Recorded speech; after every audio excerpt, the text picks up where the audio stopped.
venus jusqu'ici pour cette dernière conférence de cette journée consacrée au monde numérique qui nous attend.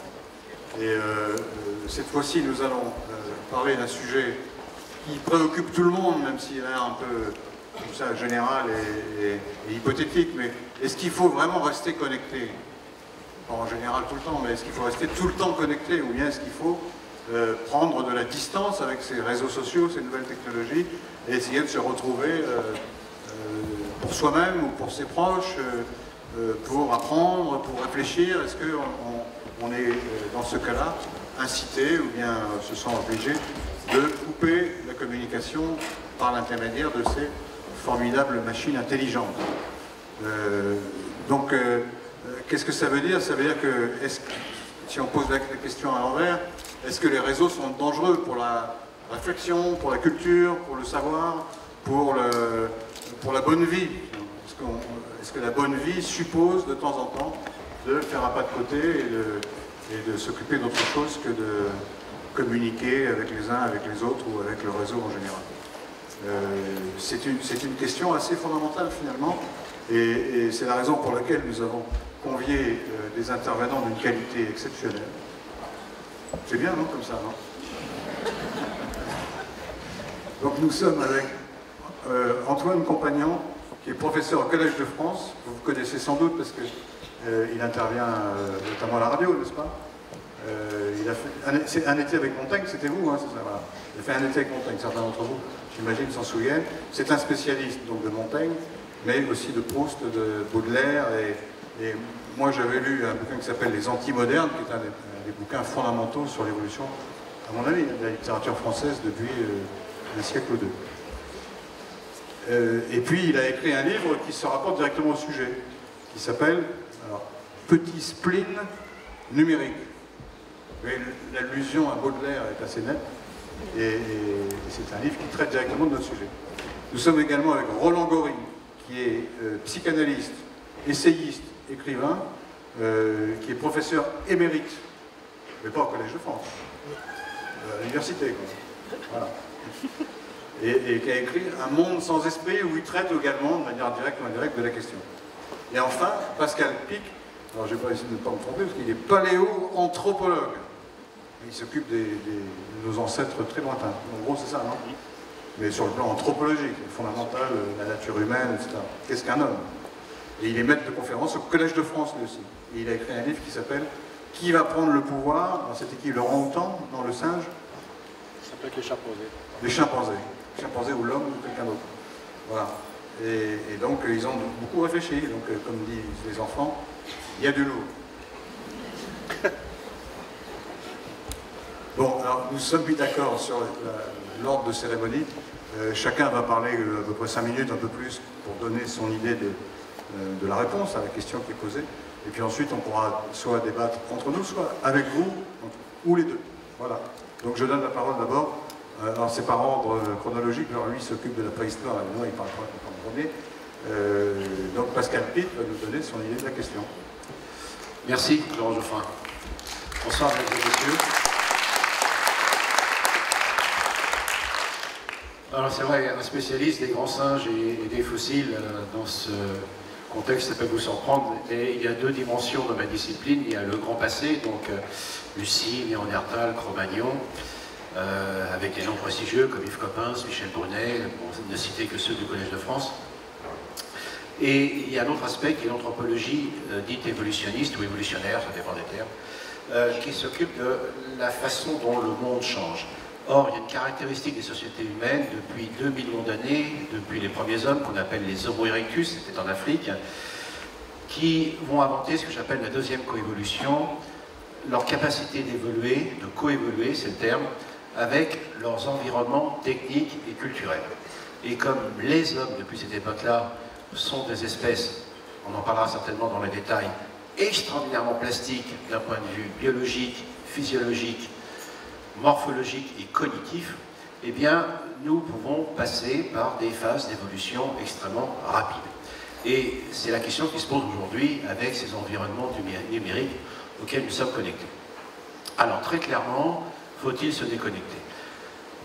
Pour les plus jeunes dans cette salle, moi j'ai commencé à travailler avec un papier à crayon, j'ai ensuite programmé, parce que j'étais physicien au départ, avec du Fortran, donc c'est un langage préhistorique pour ceux qui s'occupent d'informatique, ou le BASIC C, etc. Et aujourd'hui, il y a ces objets complètement connectés. Donc pour ma génération, ce mon âge, autour de la soixantaine, c'était un progrès extraordinaire, et je peux vous dire qu'en effet, la question pour moi aujourd'hui, c'est de savoir gérer les moments de déconnexion, et avec tout ce que ça apporte. Très clairement, nous avons des façons de travailler et des possibilités de chercher l'information et de connecter des informations qui auraient pris 10 ans, 20 ans, il y a encore quelques années. Et actuellement, ces outils nous permettent de faire, grâce aux liens hypertextes, notamment sur l'histoire des sciences, mais même sur l'interconnectivité entre différentes disciplines, des choses qui étaient bien sûr possibles concrètement il y a encore 20 ans ou 30 ans, mais qui se font maintenant extrêmement rapidement, mais bénéficiant des point de vue de la recherche, de productivité comme jamais, puisque ça permet d'explorer effectivement des domaines qui étaient de l'ordre du possible, mais qui aujourd'hui sont effectifs. Maintenant, dans ce monde qui change extrêmement vite, j'ai écrit un petit livre chez Odile Jacob, qui était plutôt un bloc-notes, mais qui était sympathique, sur quelque chose que m'avait dit Stéphane Jay Gould. Stéphane Jay Gould était le Darwin du XXe siècle, il m'avait dit, tu sais, on a complètement oublié les Russes. On avait complètement oublié l'histoire des Russes, et grâce à ces outils connectés, j'ai pu accéder à des informations qui, jusqu'à présent, nous avaient pas mal échappé, et pourtant elles étaient là. Donc voilà, donc ça apporte énormément de choses, mais la vraie question, c'est que des fois, quand je dois rédiger, comme tout le monde, et comme mes collègues à côté de moi, ben, je déconnecte. Et là, les gens, ils m'engueulent. Attends, je t'ai appelé il y a 2 jours, tu n'as pas répondu, je t'ai envoyé un mail il y a 4 heures, tu n'as pas répondu. Il est très clair que, quelle que soit la plasticité cérébrale qui est la nôtre et cognitive qui est la nôtre, on a besoin de temps, de sédimentation, de compréhension, de réflexion et de rédaction. Et donc aujourd'hui, l'enjeu, à travers l'excitation de l'accès à beaucoup d'informations, comme jamais dans l'histoire de l'humanité pour chacun d'entre nous, il y a des contraintes qui sont liées à notre capacité donc de décanter, de gérer ces informations et évidemment d'écrire. Et le temps de l'écriture, ben, il n'est pas beaucoup plus court qu'auparavant, sauf qu'effectivement cette tentation de courir après l'information est quelque chose qu'on se doit de gérer. Donc ça c'est pour les chercheurs. L'autre chose aujourd'hui, c'est en effet la capacité de pouvoir maintenir de véritables relations anthropologiques. Il y avait une publicité d'une fabricant de téléphone qui n'a pas compris le virage des smartphones il y a quelques années. Je ne dirai pas la marque, mais c'est dans le Nord. Et il y avait une devise qui était « Connecting people, disconnecting families ». Et il est vrai qu'aujourd'hui, les temps du repas, le temps du partage, le temps de la discussion, etc., sont des temps qui sont considérablement menacés, notamment chez les plus jeunes générations, mais il n'y a pas que, attendez, il n'y a pas que les jeunes, hein, mais aussi des adultes, qui sont des réelles difficultés dans la capacité à construire des liens sociaux beaucoup plus sereins. Alors, ça apporte beaucoup de choses, une fois de plus, comme pour les chercheurs, comment ménager, non pas ces déconnexions, mais voyez, c'est quand même curieux d'employer des termes comme cela, comme si d'un seul coup se déconnecter, c'était une opération quasiment de liberté, quasiment un acte rebelle, je me déconnecte par rapport à cela. C'est quand même curieux d'en arriver, d'une certaine manière, à se poser ce genre de questions. Et la question est excellente, bien évidemment. La troisième volet qu'on pourrait discuter par rapport à cela, c'est ce monde aujourd'hui qu'on appelle les données massives, ou les mégadonnées, en un mot, les big data. En gros, on n'en parle pas beaucoup de cela. Nous sommes confrontés, et c'est des discussions que nous avons au sein de l'Institut de la souveraineté numérique, à ces comportements qui sont les nôtres, tout à fait innocents, tout à fait ouverts, qui consistent à, voilà, on va sur, je ne vais pas te faire publicité, mais si on va sur Facebook, donc on voit avec qui vous avez des liens, vous êtes sur LinkedIn, quels sont vos liens professionnels, vous êtes sur Google, on voit quels sont vos intérêts, etc., et sur Amazon, ce que vous achetez. Or, 2 choses à partir de là. Lorsque vous interagissez sur ces réseaux, vous donnez des données personnelles. Et ces données personnelles sont captées et font l'objet aujourd'hui de la première matière première dans l'économie numérique qui est en train de se mettre en place. Et là, 2 choses. Vous avez des algorithmes, c'est typiquement le cas d'Amazon, mais il y en a d'autres, hein, je parle que des plus connus, qui font que vous faites des choix et le coup d'après, vous reviendrez et les algorithmes, très facilement, c'est l'intelligence artificielle simple, hein, vont vous suggérer des choix qui sont connectés ou connexes. Par exemple, vous tapez Montaigne, vous tomberez sur Professeur Compagnon, et puis petit à petit, donc, d'autres livres sur Montaigne. Mais je me rappelle la phrase d'un sociologue allemand, j'ai oublié son nom, pardonnez-moi, qui disait « Une société dans laquelle nos désirs sont assouvis avant même qu'on les exprime, et une société sans avenir ». Donc le vrai danger d'un point de vue personnel par rapport à cela, c'est que bien sûr vous avez des choix, vous avez des appétences, mais que ça vous amène à vous enfermer dedans, et non pas à s'ouvrir, comme je disais dans le cas des chercheurs tout à l'heure. Et le quatrième aspect, donc, et je terminerai là-dessus, c'est tout de même, ici, en France, nos politiques, ils sont au courant, ou les responsables, ils parlent des GAFA. Alors d'abord c'est Google, Amazon, Facebook, Apple, alors c'est plus, d'ailleurs Google c'est Alphabet, mais il y en a d'autres, et on se sent pas du tout menacé. Pour quelle raison? Parce que, d'une manière plus ou moins consciente, c'est l'esprit libertarien californien. Donc on a l'impression que ce monde est beau, vous savez, ils avaient résisté face à une certaine administration qui voulait les contrôler, donc on a l'impression que notre liberté est complètement garantie grâce à ces grands réseaux californiens.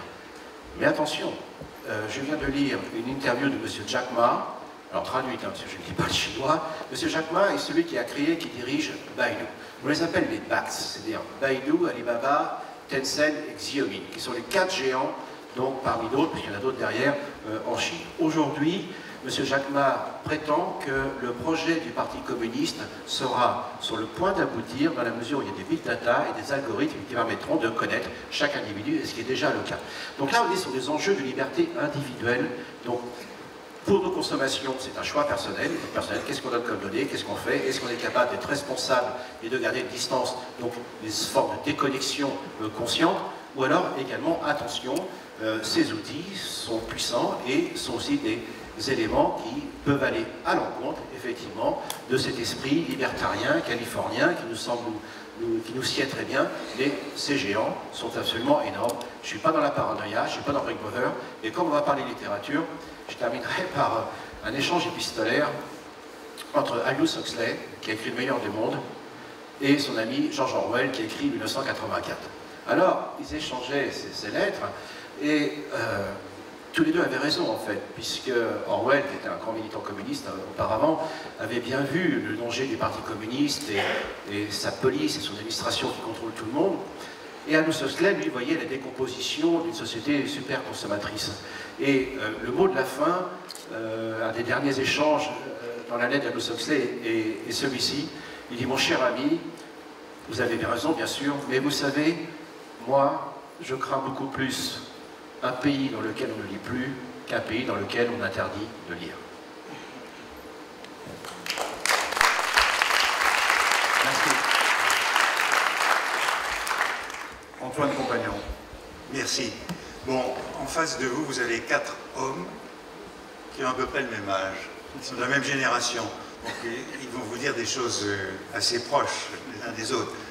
Que pour nous, l'entrée dans le monde numérique, ça a été tout bon, au sens de gain, au sens d'ouverture. Moi, je peux dire, je suis entré dans le monde numérique en 1985, enfin, ou même avant, puisque moi aussi j'ai fait du Fortran. Dans mes études d'ingénieur, c'était un langage machine, des grosses machines, mais le monde de la micro-informatique, 1985. Et au fond, 1985, c'est le dernier article que j'ai écrit à la main. Je serais incapable d'écrire un article à la main aujourd'hui. Il faudrait que j'essaye une fois de temps en temps pour voir si cette compétence est complètement perdue ou non. Il y a des compétences que l'on perd. Mais pour nous, ça a été tout gain parce que je crois que nous étions déjà allés à fond de la culture imprimée, de la culture physique, et donc c'était un plus. Juste avant 1985, je faisais l'édition critique de la recherche du temps perdu de Proust pour la Pléiade, une tâche qui me prenait 15 jours, faire une note pour l'édition de la Pléiade. Maintenant, bon, ça prenait 15 jours et des kilomètres de marche d'une bibliothèque à une autre. Aujourd'hui, en 5 minutes, on fait ça avec Google. Où on a, avec le big data, à peu près tout le corpus de la littérature. Et donc il y a eu, pour des gens comme nous, une immense amélioration des conditions de travail, un immense gain de productivité. Bon, ce n'est pas du tout la même chose, puisque je suis aussi professeur. Hein, il faut rappeler qu'en matière d'enseignement, il n'y a pas de gain de productivité lié à l'entrée dans le monde numérique. Hein. On les cherche parce qu'enseigner c'est cher. Pour apprendre à lire à un enfant, ça prend autant de temps aujourd'hui que chez les Grecs. Et pour apprendre à compter, ça prend autant de temps qu'au Moyen-Âge. Hein. On a beaucoup cherché à avoir des gains de productivité dans l'enseignement. Vous savez qu'on a inventé par exemple ces MOOCs, ces cours massifs gratuits, et pour le moment, ça ne marche qu'avec ceux qui ont déjà appris. Mais il faut apprendre à apprendre avant de pouvoir apprendre dans le monde numérique. Donc pas de gain de productivité dans l'enseignement, ce qui veut dire que l'enseignement coûte cher. Je dis toujours, les professeurs, c'est comme les coiffeurs. C'est une activité où il n'y a pas d'amélioration, de gain de productivité. Si on va plus vite, c'est mal fait. Et ben, c'est un petit peu grave pour l'enseignement, cette situation aujourd'hui. Alors, est-ce que j'ai pour autant envie de me déconnecter? Faut-il se déconnecter?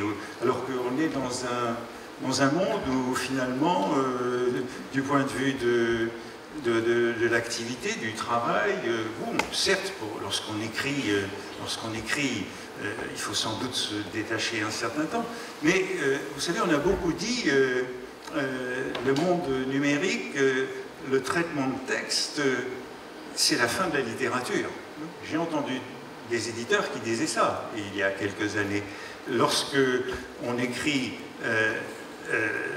avec un traitement de texte, avec un ordinateur, eh bien ça donne des textes complètement déformés, boursouflés. On peut ajouter partout de la matière, et c'est vrai qu'il y a beaucoup de manuscrits et beaucoup de livres qui sont informes.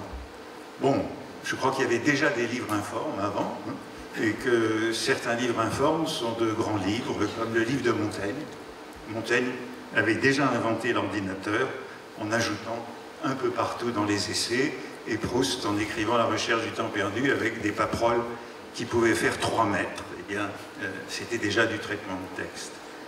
Et bon, c'est la question que vous posiez, faut-il se déconnecter? J'ai connu un grand poète qui ne se déconnectait jamais, c'était Yves Bonnefoy, mort tout récemment. Chaque fois qu'on lui envoyait, qui était mon collègue au Collège de France, chaque fois qu'on lui envoyait un message électronique, il répondait en temps réel, comme on dit, instantanément. Et toute l'œuvre de ces 20 dernières années, qui est abondante et considérable, a été faite alors qu'il était toujours connecté. Donc, je crois qu'au fond, il y a une règle de vie à trouver, mais la déconnexion, j'ai une montre connectée, donc je suis toujours connecté. Quand dois-je me déconnecter de cette montre? Je vais vous raconter une anecdote. Je venais d'acheter cette montre et j'ai donné une conférence, comme aujourd'hui, et pendant toute la conférence, mon bras a tremblé. Je ne savais pas pourquoi. Quelqu'un à la sortie m'a dit « mais tu avais l'air d'être atteint d'une sorte de tremblement du bras gauche ». C'est parce que dans la salle, il y avait quelqu'un qui tweetait ce que je disais pendant la conférence, et que chaque fois qu'il y avait un tweet, je recevais une alarme et mon bras se mettait à trembler. Donc maintenant, je sais qu'il y a des moments de la vie où je dois me déconnecter. Lorsque je parle en public, je me mets en mode avion. Mais voilà, ce sont les circonstances où il faut se déconnecter, comme quand on va à un concert, où on se déconnecte. On dit qu'il faut éloigner son réveil, je lisais encore l'autre jour, surtout ne pas laisser son téléphone dans sa chambre à coucher. Parce que... parce que le téléphone fait qu'on est toujours connecté. Il fait des bruits. Mais je pense que je suis à peu près comme 90% des gens. Mon téléphone est devenu mon réveil. Donc, si je me déconnecte pendant la nuit, je ne me réveille plus. Donc, impossible de se déconnecter. Mais je dis, c'est une affaire de génération, puisque nous appartenons à une génération qui, au fond, a eu, je dirais, le meilleur des deux mondes. Et qui est heureuse dans le monde imprimé, qui retrouve le monde imprimé avec un très très grand plaisir, qui sait encore lire des livres longs avec l'attention que réclame la lecture d'un livre tel que La recherche du temps perdu ou Guerre et paix, qui sait le lire sans s'interrompre, parce que quand on lit sur un livre numérique, ce que je fais aussi, on est constamment interrompu par une autre activité, hein, par un courrier qui arrive, une nouvelle qui tombe.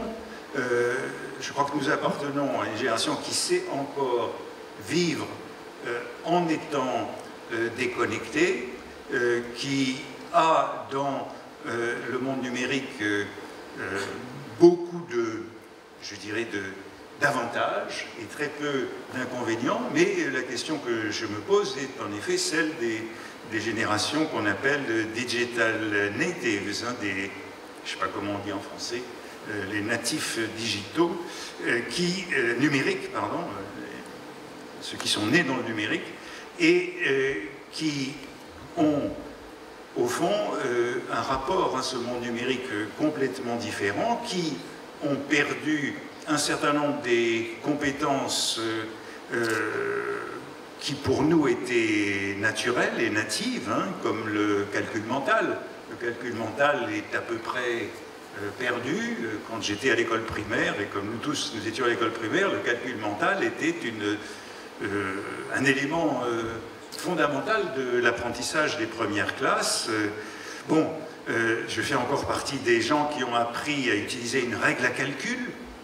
La règle à calcul, c'est quelque chose qui s'est complètement perdu juste après ma génération, puisqu'on est passé aux calculatrices électroniques et puis à d'autres données. Et la question qui est posée, c'est ces compétences qui sont perdues et qui économisent des zones, des régions du cerveau. À quoi ces régions seront-elles désormais consacrées? Quel type de connectivité seront réalisées? Et ça, c'est une question à laquelle nous n'avons pas vraiment de réponse et qui touche véritablement à ces transformations. Le cerveau est très plastique, comme on le sait, et lorsque ces régions font des économies, eh bien, ces connectivités sont consacrées à d'autres compétences. Mais nous ne savons pas très bien aujourd'hui à quel type de compétences. C'est donc, me semble-t-il, une question très importante que celle de la faculté de déconnexion pour les générations beaucoup plus jeunes, hein, des natifs dans le numérique, et comme on le sait, hein, c'est ce qu'on nous rappelle souvent, dans les écoles primaires de la Silicon Valley, eh bien, on est déconnecté. Et les enfants des ingénieurs du numérique sont élevés dans la déconnexion. Hein, ce qui touche à la question que j'évoquais tout à l'heure, l'absence de progrès dans l'enseignement lié au monde numérique. Hein. On a en France, par exemple, dépensé beaucoup d'argent pour créer des classes électroniques hein, dans beaucoup de collèges. Ces classes électroniques n'ont pas amélioré les performances des collégiens dans les tests PISA sur les compétences en mathématiques. Hein. On enseigne aussi bien dans les collèges avec un tableau noir et de la craie qu'avec toutes les prothèses électroniques que l'on peut proposer. Et je crois que là, il y a véritablement un apprentissage de la déconnexion indispensable pour ceux qui sont nés dans le monde numérique. Donc c'est pas seulement peut-on, mais vraiment, je dirais, doit-on. Doit-on, c'est une compétence à enseigner.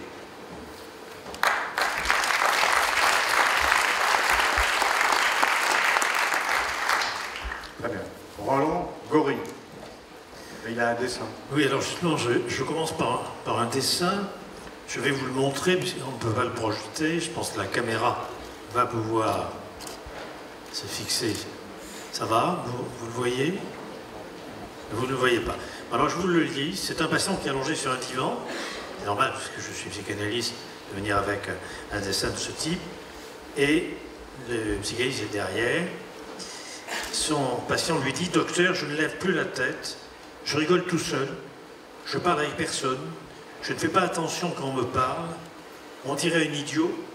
Qu'est-ce que j'ai, docteur ?» Et le psychanalyste lui répond « Un iPhone. »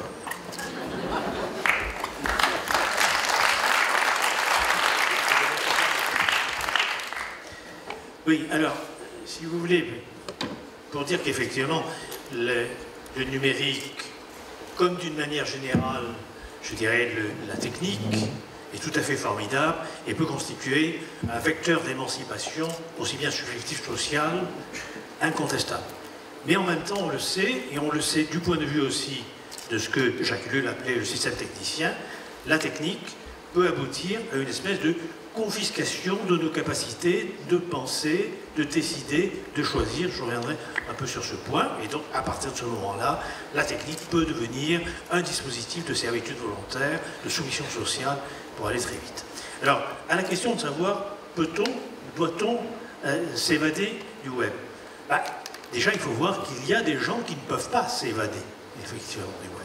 Il y a des pathologies sociales qui sont bien connues, par exemple au Japon, ce qu'on appelle les hikikomori, otakisme, etc. C'est-à-dire essentiellement d'ailleurs des jeunes hommes, des adolescents, 75% de garçons, si vous voulez, autour de entre 16 et 30 ans, pour aller très vite, qui ne vivent que dans leur quartier numérique, que dans leur logis numérique, qui finalement ont acquis une habitus, une disposition à penser et à agir d'une certaine manière qui reste purement numérique et dématérialisée. C'est-à-dire qu'ils n'ont plus, il y a un décrochage scolaire ou un décrochage social, ils s'adressent même parfois à leurs parents sur le mode, si vous voulez, très impersonnel, ce que veut dire d'ailleurs le terme hikikomori, c'est-à-dire qu'il y a une espèce d'addiction, de fétichisation du numérique qui conduit à la perte de l'expérience sensible, de la relation avec mon corps, souvent d'ailleurs il y a une haine du corps, avec mon corps et bien sûr de la relation avec l'autre. Donc si vous voulez, je crois qu'on peut prendre ces pathologies sociales, non pas comme produites par le numérique, mais comme révélant les valeurs que prend le numérique dans une culture. C'est pas vrai. C'est-à-dire, si vous voulez, il y a, et c'est un peu ce sur quoi je me suis proposé d'intervenir, il y a une espèce d'impensée morale, psychologique, sociale et politique de la vie numérique. N'est-ce pas? L'humain est un peu ce qu'il mange. Kurt Lewin, qui est psychologue social, disait une chose intéressante, il disait les gens ne mangent pas ce qu'ils aiment, ils aiment ce qu'ils mangent. C'est-à-dire qu'il y a une espèce de conformisation des comportements, de conformisation du rapport au monde. Alors, qu'est-ce que ça implique de manger du numérique? C'est-à-dire de manger de l'abstraction, de manger du chiffre. Parce que numérique, je ne sais pas si on l'a dit, j'ai assisté à un certain nombre de débats, mais pas à tous, mais numérique, étymologiquement, ça veut dire, je parle sous l'autorité de collègues au Collège de France, numérus, ça veut dire le nombre. C'est-à-dire qu'en gros, ça veut dire que nous ne donnons le monde qu'au travers du filtre des nombres. Pardon. Donc là, il y a effectivement une fabrique des normes dans la manière d'apercevoir le monde, de s'apercevoir soi-même et d'entrer en relation avec l'autre. Donc je crois que ça c'est un point qui est extrêmement important parce que ça, finalement, ça réalise un vieux fantasme qu'avait déjà la philosophie antique grecque, qui était effectivement de pouvoir rationaliser le réel. Et est-ce qu'il n'y a pas autre chose que dans le réel que du rationnel? Est-ce qu'on ne risque pas d'aboutir à ce que Camus appelait, n'est-ce pas, le terrorisme rationnel et la perte des droits de la pensée humiliée? Alors c'est quoi la pensée humiliée? C'est l'humour, c'est l'art, c'est la création, c'est la rêverie, c'est l'utopie. Nous sommes aujourd'hui dans une société en panne de rêves partagés dans le sensible, c'est-à-dire d'utopie, ce qui conduit, bien sûr, à un discrédit du politique. Et on peut se demander si, effectivement, à ne pas se déconnecter, si vous voulez, du numérique, on ne risque pas de tomber dans une espèce de régime que j'appellerais post-démocratique, c'est-à-dire d'administration, si vous voulez, par les chiffres du monde et des populations. C'est un point qui est très important dans la mesure où le numérique est quelque chose de tout à fait formidable, mais en même temps, comme vous le savez, n'est-ce pas, Camus toujours disait qu'il y a des métaphysiques derrière toutes les méthodes. Donc, quelle est la métaphysique, quelle est la vision du monde qu'il y a derrière, si vous voulez, cette rationalisation numérique du monde, dont, quand même, vous l'avez compris depuis tout à l'heure, je le dis en pointillé, n'est-ce pas, elle est à une affinité élective, en proximité avec quoi? Avec une financiarisation de l'ensemble des activités humaines. C'est-à-dire que le point, comment l'interface, si vous voulez, entre le numérique, pour aller vite, en tant que technique tout à fait exceptionnelle et formidable, et finalement la logique des affaires ou la logique économique, eh bien, c'est quand même un peu cette manière de penser le monde. Et là, il y a un problème majeur que l'on voit, par exemple, impacter l'ensemble des métiers. On voit bien comment nos métiers, alors je ne sais pas si, comme on le dit, même si ça a été ce matin d'ailleurs dénié, mais il y aura une perte des métiers, une perte des emplois, j'en sais rien, on les voit à 45-60%, mais il est possible tout à fait qu'il y ait création de ces emplois, donc je ne vais pas me prononcer là-dessus. Ce qui est certain, c'est qu'il va y avoir une métamorphose des métiers, c'est qu'il va y avoir une mutation des actes professionnels, et par exemple, dans le domaine que je connais un peu, qui est celui du soin, ou de l'éducation ou de la recherche, on voit bien comment si vous voulez, les protocoles, les procédures de numérisation qui ne sont quand même rien d'autre que, encore une fois, de l'information. De l'information, c'est aussi un point important. Or, l'information n'est pas la parole. Quand on dit, par exemple, qu'un robot parle, il parle peut-être, mais je ne suis pas sûr qu'il dise. C'est pas la même chose. Il y a un monde entre les deux. L'intelligence artificielle. L'intelligence artificielle, d'ailleurs, quand Guilhem en parlait, l'intelligence artificielle est aussi un abus métaphorique. C'est une intelligence numérique, mais est-ce qu'on peut parler de calculatrice? Mais est-ce qu'on a affaire à de l'intelligence? Je ne suis pas sûr. Alors, si je peux me permettre, j'ai 2 minutes, je peux donner peut-être une expérience que je donne souvent, parce qu'elle me paraît tout à fait significative de la transformation, de la manière de soigner, d'éduquer, de gouverner. C'est une expérience qui a eu lieu à Londres, mais elle existe, encore une fois, dans bien des pays d'Europe du Nord et aux États-Unis, etc. Elle consiste, si vous voulez, vous savez qu'il y a une loi contre les excès éthyliques allant de 2012, tolérance zéro, et c'est vrai que c'est un problème de santé publique, à savoir que près de 50% des hospitalisations dans les services hospitaliers sont dues à un excès éthylique, un excès d'alcoolisation, mais donc il y a une loi tolérance zéro, mais on propose à ces gens qui sont pris sur la voie publique sous l'excès d'alcool, dans des altercations, des petits conflits sociaux, ce ne sont pas des délinquants, ce ne sont pas des alcooliques, on leur propose de porter à la cheville un bracelet électronique qui mesure toutes les demi-heures le taux d'alcoolémie à partir de l'analyse de la sueur. Et donc, n'est-ce pas, à la moindre panne de bière, au moindre whisky supplémentaire, la machine, si j'ose dire, envoie une alerte qui finalement risque de conduire, si vous voulez, la personne devant des tribunaux avec des amendes, voire de la prison. Alors, ce qui est très intéressant, c'est la déclaration de l'ex-maire de Londres, Boris Johnson, aujourd'hui ministre, qui dit avec cette machine, plutôt que de punir, on peut aider. C'est-à-dire que, je vous prie de bien vouloir, n'est-ce pas, réfléchir à cela, la forme de l'aide ou du soin dans notre société, ça risque donc de devenir une machine qui vient remplacer la conscience morale. N'est-ce pas? C'est votre surmoi portatif, si j'ose dire. Bon. Et il ajoute, n'est-ce pas, on ne vise pas les gens connus de la police, les délinquants, non, ceux connus des médecins, etc., les patients, on vise tous ceux qui exagèrent un peu trop un vendredi soir ou un samedi soir, plutôt que de les emprisonner ou de les punir, n'est-ce pas, on leur propose donc cette forme d'aide. Et il ajoute, je crois que c'est moins cher et plus efficace. Alors là, vous avez déjà l'impensé dont je parlais tout à l'heure. C'est moins cher, c'est une logique de comptable, n'est-ce pas? Et c'est plus efficace, c'est une logique de machine. Et effectivement, quelles sont les valeurs mises en relief, si vous voulez, par le numérique? C'est l'efficacité, c'est la vitesse, c'est la nécessité du gain gagné par des protocoles et des procédures. Et là, on peut se demander si du coup, il n'y a pas un renversement de la hiérarchie des valeurs. C'est plus la vulnérabilité humaine qui lui confère sa dignité, si vous voulez, c'est l'efficacité. Alors, juste, avant de conclure, juste un mot. Hier, j'ai appris, je ne sais pas si c'est une fausse nouvelle ou si ça sera confirmé, que l'Arabie Saoudite avait accordé le statut de citoyenne à un robot Sophia qui parle et qui a une apparence humanoïde, bien sûr. Je vous prie de bien vouloir réfléchir à cela. Le statut de citoyen peut donc être donné à partir d'une apparence humaine.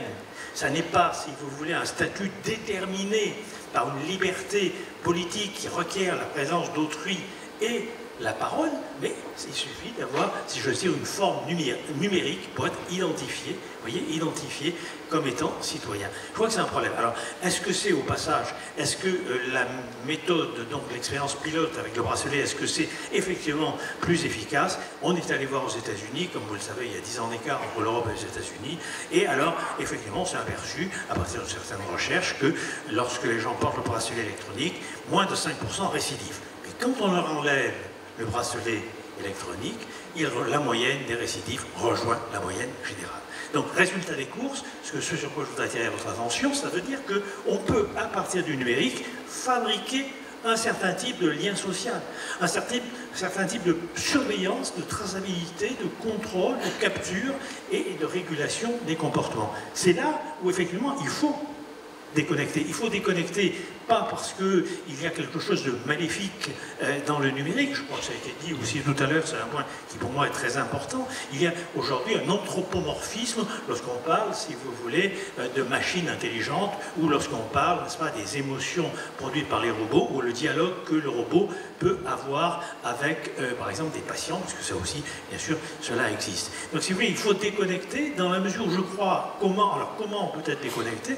Moi, je crois essentiellement qu'il faut réhabiliter, pour des raisons à la fois psychologiques et politiques, la fonction sociale de l'art, par exemple, sur laquelle quelqu'un comme Tolstoï avait beaucoup insisté, ou le philosophe Walter Benjamin, pour éviter de tomber dans le culte de la distraction, qui est aussi une perte de soi, n'est-ce pas, et qui est du coup une espèce de présentisme où l'histoire se trouve effacée, même si elle est stockée en termes d'information, elle est effacée dans sa fonction, si vous voulez, de fabrique d'un sujet, de fabrique d'un véritable citoyen.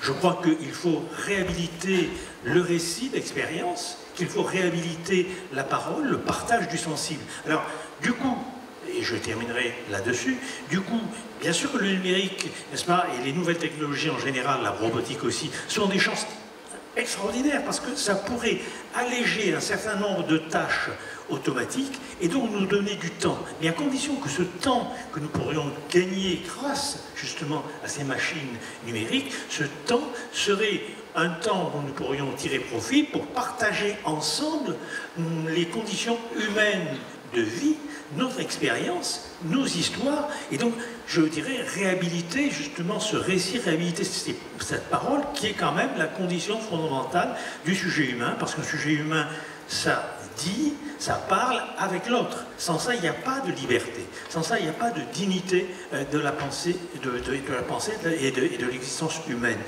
Si ce temps qui est libéré par l'efficacité des machines devait être employé, si vous voulez, à produire des profits supplémentaires, alors je crois que nous risquerions de tomber dans un monde entièrement intelligent, dans un univers entièrement intelligent, dans une ville entièrement intelligente, dans une maison entièrement intelligente, mais où le sujet humain serait superflu et il serait tombé sous le joug du totalitarisme des choses avec, je dirais, des décideurs derrière la machine.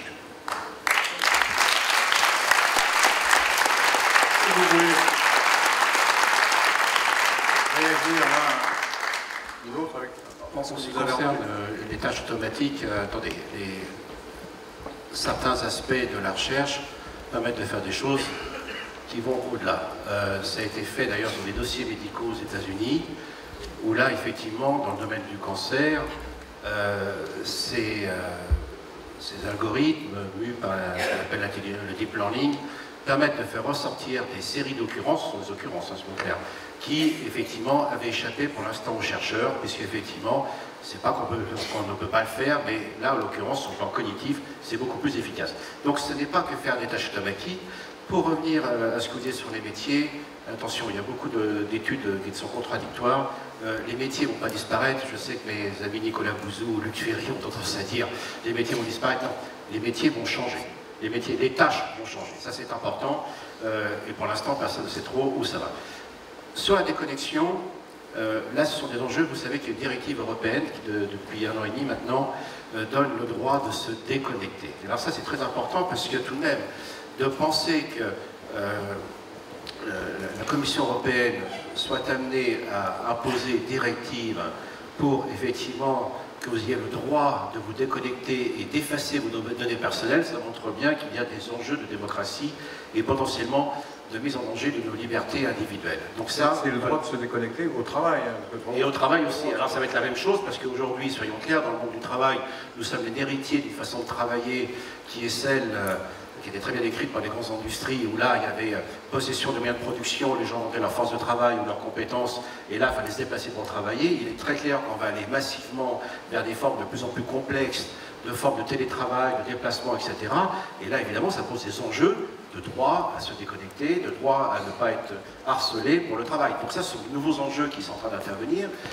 Autre chose que je voulais évoquer, c'est ce que j'appelle le droit de se déconnecter individuellement, notamment par rapport à ce que vous avez dit, cher Roland, à propos de ce qu'on appelle la e-médecine. Je ne vous parlerai que de la e-médecine. C'est-à-dire que la médecine connectée, on parle beaucoup aujourd'hui, notamment en France, on est très en retard sur l'hôpital, on a beaucoup moins de déambulatoires, enfin de soins déambulatoires par rapport aux pays du Nord, et il est très clair qu'il est extrêmement utile de pouvoir suivre les personnes. Donc là, ce sont des enjeux autour des mutuelles, il y a des grands enjeux autour de la médecine. Là aussi, sur les données individuelles, ce qu'on appelle les blockchains, je ne rentre pas dans les détails, mais qui vont complètement affecter les dossiers médicaux, mais dans tous les domaines de tiers de confiance. Donc tout ça est en train d'être bousculé. Mais la bonne nouvelle, c'est qu'il n'y a jamais eu autant de comités d'éthique dans tous les domaines. Donc on voit bien que ce que nous faisons ce soir ou ailleurs, les gens ne sont pas complètement en train d'attendre tous les miracles et les usages nettement amélioratifs d'ailleurs pour le suivi des soins qu'apporteront ces technologies, ça ne fait strictement aucun doute, mais heureusement il y a un accompagnement de comités d'éthique la plupart du temps. Je ne dis pas que c'est parfait, mais en tout cas il y a cette préoccupation et ce véritable souci donc citoyen. L'autre chose, ça peut devenir très compliqué dans la mesure, vous savez, il y a des applications, c'est une start-up de Bordeaux d'ailleurs. Il suffit de connaître quelques déplacements quotidiens, je vous dis 4 ou 5 déplacements qui vous sont à vous, on vous identifie à 95%. Donc de toute façon, le nouvel algorithme de Google pour les expressions faciales, etc., on est complètement transparent donc sur la toile si les gens ont les bons outils pour capter vos données, même si on doit imposer les anonymiser.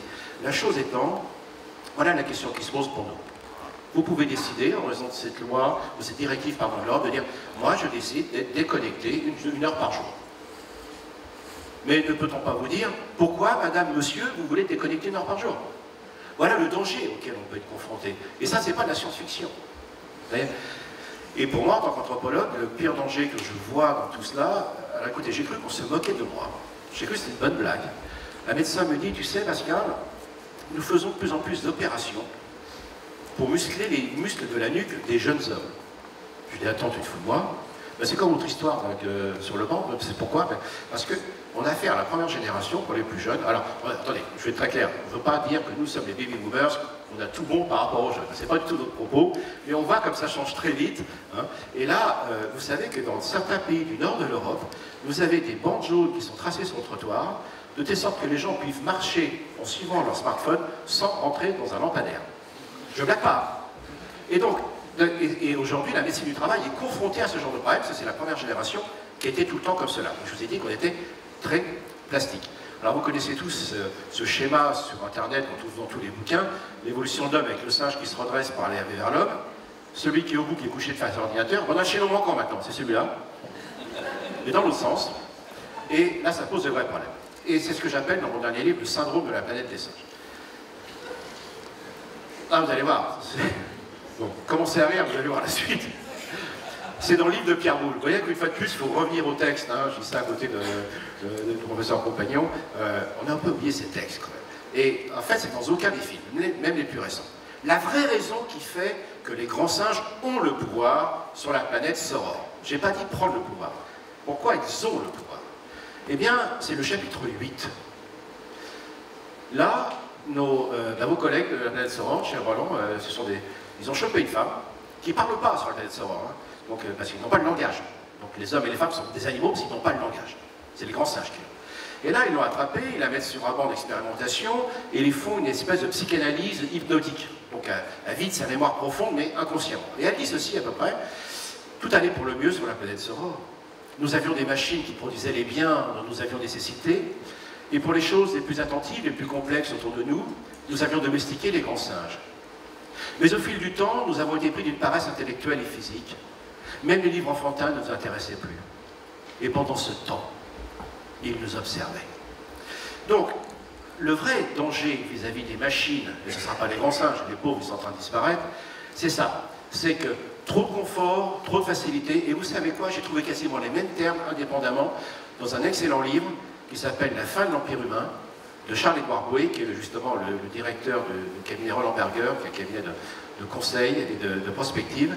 Et il dit: le vrai danger avec les intelligences artificielles, toutes ces facilités qui s'offrent à nous, sont effectivement que, par confort, nous sombrions justement dans ce que j'appelle ce syndrome de la planète des singes.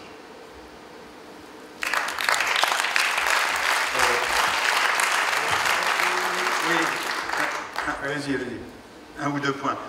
Oui, vous avez refusé le terme d'intelligence artificielle, mais je pense qu'on est tout de même au point où, comme Pascal le soulignait, il y a un certain nombre de résultats cognitifs qui viennent au-delà du pur numérique ou digital, et qu'on en est tout de même au point où, que ce soit avec le jeu d'échecs ou même un certain nombre de scénarios de films qui sont aujourd'hui faits par des robots, on ne peut plus le limiter au pur calcul reproductif et répétitif. Et alors l'autre point que vous avez souligné, qui est véritablement essentiel, mais Pascal l'a soulevé, c'est celui de la médecine et de la connexion médecine et du rôle de ces bracelets, puisqu'ils touchent à la fois au juridique et au médical,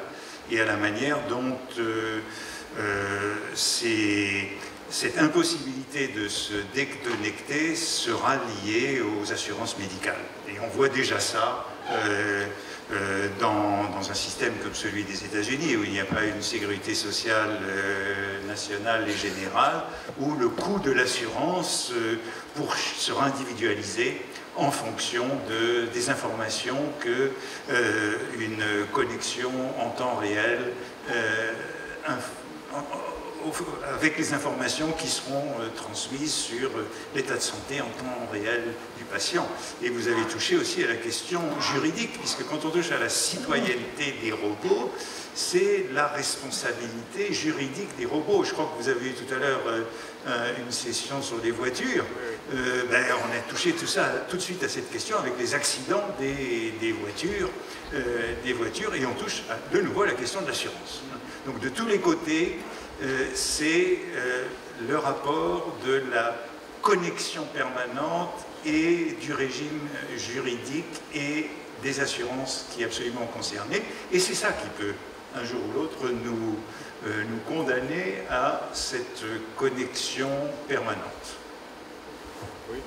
Alors, juste un mot, peut-être d'abord réagir tout de suite. Effectivement, j'avais présent à l'esprit, si vous voulez, ce que j'appelle la pensée assurantielle, c'est-à-dire que, on sait par exemple, pour avoir un exemple très concret, que la Société d'assurance Generali, en juillet 2016, a proposé à ses assurés de moduler la prime d'assurance en fonction des données qu'ils pouvaient communiquer sur leur mode de vie. Est-ce qu'ils mangent bio? Est-ce qu'ils font du sport? Est-ce qu'ils consultent des médecins, etc. Bien sûr que ces données sont anonymisées par rapport à un site, puisqu'on raisonne toujours sur les grands nombres pour définir les profils. Mais ce qui est important pour moi, et je réagis à ce que vous dites, ce qui est important, c'est pas simplement, si vous voulez, que les assurances font ça. C'est pas simplement qu'effectivement il y ait cette prévalence-là qui lie justement la technique et la finance, mais c'est que nous avons un mode de pensée qui est comme ça. C'est-à-dire que si je prends un domaine que je connais mieux, qui est celui de la psychiatrie actuarielle, qu'est-ce que c'est la psychiatrie actuarielle? Eh bien, si vous voulez, c'est une psychiatrie qui, étant donné qu'elle n'a pas les cliniciens qui peuvent déterminer de manière tout à fait fiable et valide le risque de récidive, confie à des échelles dont les données sont traitées de cette manière-là, le calcul de probabilité de voir réapparaître un comportement récidiviste et indésirable. Ce qui est très important, si je peux me permettre, ça veut dire que nous entrons, si vous voulez, dans l'avenir à reculons et que nous considérons que l'humain n'est rien d'autre que la somme des comportements qu'il a déjà eus. Et nous allons là à l'encontre de la pensée humaniste, on va dire la chose simplement, de la pensée humaniste qui est que un humain, c'est une part d'inachevé et quel que soit le passé et les comportements qui ont été les siens, il n'est pas complètement foutu. On peut l'éduquer, on peut le réadapter, on peut le soigner. Donc c'est ce point-là. Quand vous preniez, Pascal, quand vous preniez effectivement l'histoire de la médecine, je ne pensais pas simplement aux charges, je ne pensais pas simplement aux automates. Il y a à l'heure actuelle, par exemple, le programme Watson, qui est justement un programme de traitement des données numériques pour aider à la décision médicale. Sauf qu'on sait bien que IBM est d'ailleurs un peu en difficulté en ce moment, parce que, si vous voulez, il y a tellement de données, il y a tellement de manières de traiter, que ce que l'on perd, c'est ce que les poètes, moi je crois beaucoup aux poètes pour nous sauver du moine, le poète Édouard Glissant appelle l'opacité singulière. C'est-à-dire la particularité qui fait qu'une relation de soins, bien sûr qu'elle peut se reposer sur un certain nombre de traitements numériques, de données épidémiologiques, et c'est formidable, mais ça ne peut pas remplacer la relation de soins, ça ne peut pas remplacer, à mon avis, si vous voulez, l'approche singulière d'un patient. Pour être très concret, aujourd'hui, par exemple, vous allez chez votre médecin, même des copains, vous allez chez des copains médecins, etc. Vous leur dites ce que vous avez, ils ne vous regardent pas, ils sont à l'ordinateur de profil et ils tapent. Donc il y a là un problème sur lequel j'ai essayé d'insister tout à l'heure très rapidement, parce qu'on a peu de temps, bien sûr, déjà on en a beaucoup, mais c'est cette expérience sensible, cette expérience de relation par le regard, par la parole, par le toucher avec l'autre. Pascal, par rapport au métier, moi je dirais que le numérique, on en voit déjà les impacts, c'est quelque chose que je connais un petit peu par rapport au métier de la recherche, par rapport au métier de l'enseignement, par rapport au métier du soin. On voit bien que la numérisation aboutit à quoi? La numérisation aboutit à une standardisation, à une protocolisation, à quelque chose qui fait que la valeur n'est rien d'autre qu'une propriété émergente de la quantité de la procédure. Donc déjà, nous sommes aliénés. Vous savez bien, n'est-ce pas, que dans des missions d'expertise à l'université, moi j'ai été pendant 15 ans au Conseil national des universités, je n'ai été vice-président, je n'ai été président, j'ai été, si vous voulez, 7 ans expert au ministère de la Recherche. On ne lit plus les dossiers, on ne lit plus les thèses, on ne lit plus les livres, on remplit ces échelles et qui déterminent, si vous voulez, un facteur de réputation.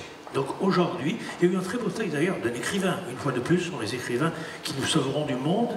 Nietzsche disait « Nous avons l'art pour ne pas périr de la vérité ». Un écrivain qui est Kamel Daoud, que vous connaissez, qui dit que la confusion avec le numérique, c'est que le viral se confond avec le vrai. C'est-à-dire que nous perdons le souci du vrai et en lieu et place, ce que nous captons, c'est la réputation, y compris celle des comportements.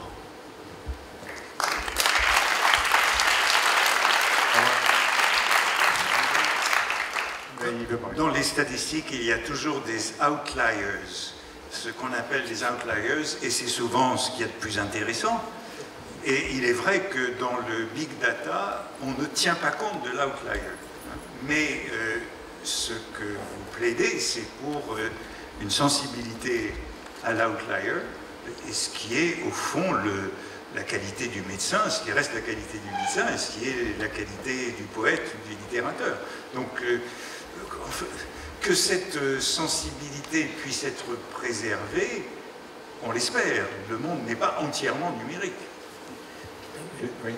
Ce qui est intéressant, c'est que, bien sûr, il faut remettre ces aspects essentiels de la relation humaine, ce que j'appelle l'épouillage, une vieille histoire qui nous concerne tous. mais néanmoins, dans un exemple que j'ai en tête comme ça sur les médicaments, il est vrai que peut-être moins les jeunes qui ont l'habitude de travailler beaucoup plus en parallèle que les gens de la génération. C'est vrai qu'ils sont moins séquentiels que nous, mais c'est vrai qu'ils sont nettement meilleurs pour faire plusieurs tâches à la fois. Voilà. On a déjà des différences en moyenne assez importantes. Mais la chose étant, lorsqu'il s'agit de traiter des données avec des aspects multifactoriels complexes, là il est très clair que ce qu'on appelle l'intelligence augmentée, dans l'aide à la décision, est quelque chose qui s'ouvre en plus par rapport à cela, à condition de bien le maîtriser. Maintenant, effectivement, il ne faut pas tomber dans ce syndrome de la facilité que j'évoquais tout à l'heure. Alors, il y a un film que j'aime beaucoup, parce que sur le plan anthropologique, ce film est absolument fabuleux, c'est le film Her, le film de Spike Jonze. Est-ce que vous l'avez vu, ce film? C'est absolument génial. Alors, vraiment, il y a une scène qui est extraordinaire, parce que ce logiciel, parce que vous savez, par l'analyse de vos pupilles, de vos émotions, etc., les logiciels savent très bien voir ce qui va se passer dans vos changements d'attitude. Et là, il y a un moment, le logiciel se fâche, et on ne comprend pas. Et en fait, la programmation a été faite de telle sorte que l'utilisateur, dans cette facilité d'une relation pseudo-humaine, revienne sur ses fondements en disant « Attention, tu dois effectivement être vigilant et pas tomber dans ce piège d'une hyper-facilité qui empêche de se jouer aux autres. » Et ce film est extraordinaire parce qu'on voit autour les personnages qui deviennent de plus en plus incapables d'entretenir des relations humaines comme une séduction, comme une relation amoureuse, etc. Et c'est ça le vrai danger d'une hyper-connexion avec ces logiciels qui donnent les désirs, peut-être avant même qu'on les conceptualise, ou même qu'on nous y pensions tout simplement. Eh bien c'est ça, c'est d'installer cette dépendance de la facilité qui d'un autre côté se paye d'une manière extrêmement chère, et là évidemment je reviens vers vous Roland, sur la difficulté d'entretenir une relation humaine qui présente toujours ses incertitudes, évidemment ses charmes et ses déceptions. Donc ce film, je vous conseille de le lire, de le voir, c'est absolument génial à cet égard. Bon. On va passer la parole à la salle, mais j'ai une question corollaire de ce que, parce que là vous dites essentiellement, voilà les dangers d'une sorte de confiscation du pouvoir par la machine, une machine extrêmement intelligente qui va se substituer ou dominer l'être humain. Mais en corollaire, est-ce que vous pensez, vous, que le niveau culturel moyen de la population, en dehors de cette question de prise de pouvoir par les machines, est-ce que l'effet du net fait que le niveau moyen de la population a tendance à augmenter? Par exemple, Michel Serres, il écrit des écarts entiers là-dessus. Pour dire, c'est formidable, on va apprendre plein de choses. Et Finkielkraut, par exemple, essayiste, publiciste, dit exactement le contraire, sur la même réalité. Il dit, c'est la défaite de la pensée, c'est la culture en miettes, la superficialité, on est sur un écran, on ne comprend rien, etc. Et on est soumis à des messages répétitifs qui n'ont pas grand sens. Alors, ça va dans quel sens? Parce qu'il y avait deux esprits qui sont de fait honorables, qui pensent des choses diamétralement opposées. Ce qu'on peut dire, c'est qu'on avait longtemps, on a soutenu que dans le monde numérique, on lirait moins. Or, ça c'est absolument faux. On lit plus. On lit sur écran, mais on lit plus. On lit des textes. On lit. Pas forcément après. Alors, on lit sur écran. La question est de savoir encore si ça va continuer, parce que la reconnaissance vocale est telle que à la lecture et à l'écriture peut se transformer assez rapidement la voix. Mais la lecture et l'écriture, pour le moment, n'ont pas suivi le destin que leur promettaient les Cassandres de la culture. Quant à la lecture elle-même, il y a un petit peu le problème que j'évoquais tout à l'heure. La question est celle de l'attention. Vous évoquiez la multi-activité. On fait tous plusieurs choses à la fois. Il est très difficile de se concentrer longtemps et soigneusement sur la lecture et sur la culture, je dirais. Et là, il y a effectivement un danger qui peut concerner les générations futures.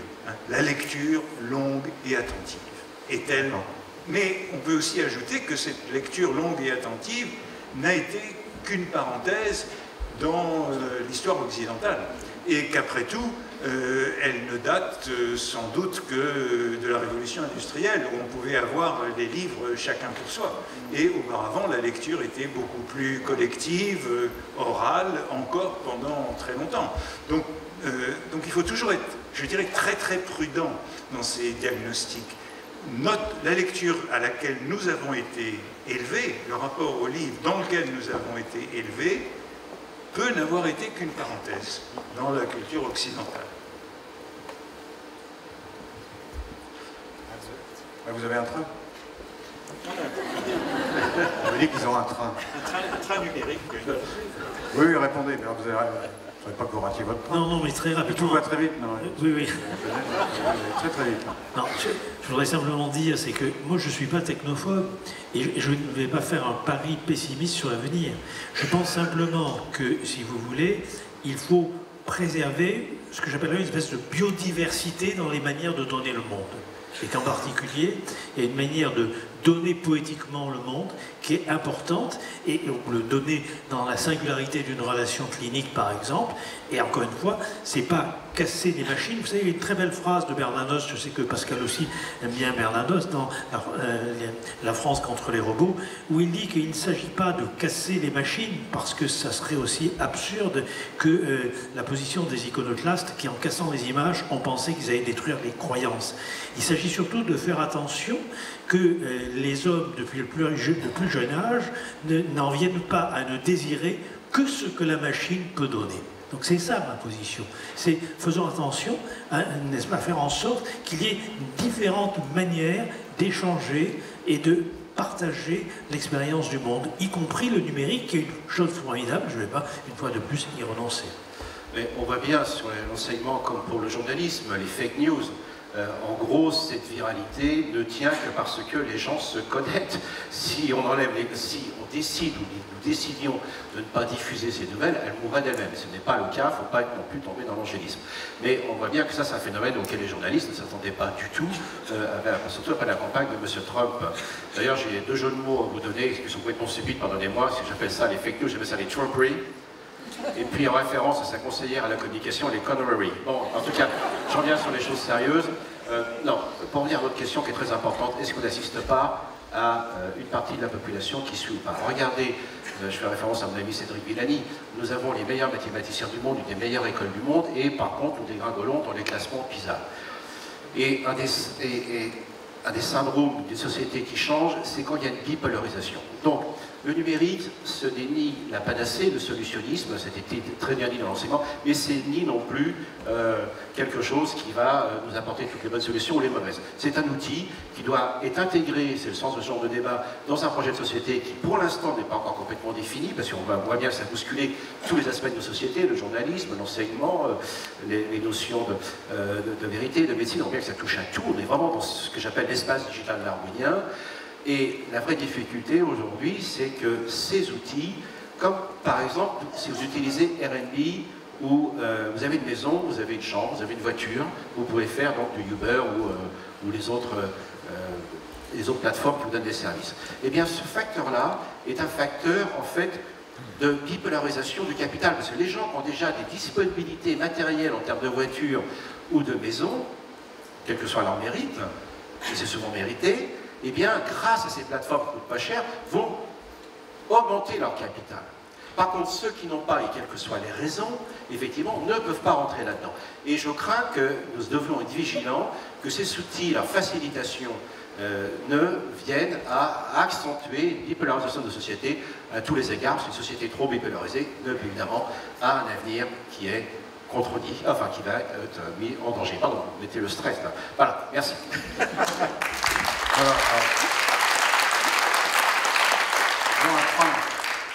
Je vois bien la dictature du savoir, c'est que vous n'aurez pas la parole.